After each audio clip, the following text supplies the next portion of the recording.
Iwayan Agus Suwartama alias Agus Buntung dijatuhi vonis 10 tahun penjara oleh Majelis Hakim Pengadilan Negeri Mataram. Agus dinyatakan bersalah dalam kasus pencabulan terhadap lebih dari satu korban. Putusan dibacakan dalam sidang terbuka Selasa siang. Majelis Hakim diketuai oleh Mahendra Asmara menyatakan terdakwa terbukti melanggar Undang-Undang Tindak Pidana Kekerasan Seksual Nomor 12 Tahun 2022. Selain hukuman 10 tahun penjara, terdakwa juga dijatuhi denda sebesar 100 juta rupiah.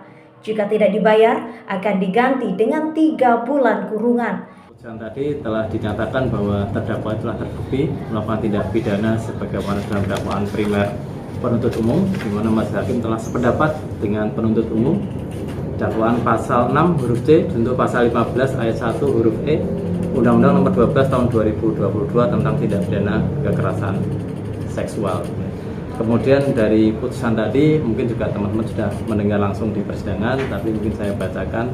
Yang intinya menyatakan terdakwa Iwayan Agus Suwartama atau Iwas terbukti melakukan tindak pidana pencabulan lebih dari satu kali, lebih dari satu orang dalam dakwaan primer, dan menjatuhkan pidana kepada terdakwa dengan pidana penjara selama 10 tahun dan denda 100 juta rupiah dengan ketentuan apabila tidak dibayar diganti dengan denda kurungan selama 3 bulan. Masa penangkapan dan penahanan setelah terdakwa dikurangkan seluruhnya dari pidana yang dijatuhkan agar terdakwa tetap ditahan.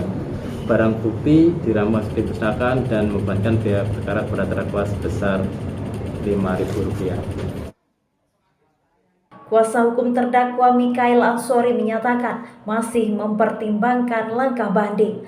Tenggat waktu 7 hari yang diberikan majelis hakim akan digunakan untuk menentukan sikap. Hukum dari awal berkeyakinan dan fakta dari majelis hakim mempertimbangkan dalam putusannya bahwa saksi yang melihat terkait dengan korban itu tidak ada.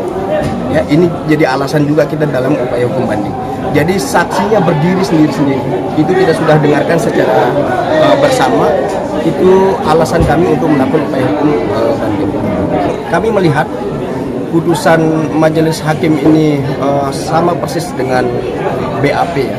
Kami lihat dari berita acara pemeriksaan yang dilakukan oleh kepolisian itu sama persis dalam pertimbangan hukum. Salah satunya apa yang tadi disampaikan terkait dengan terbukti terdakwa melakukan suatu kesalahan dalam bentuk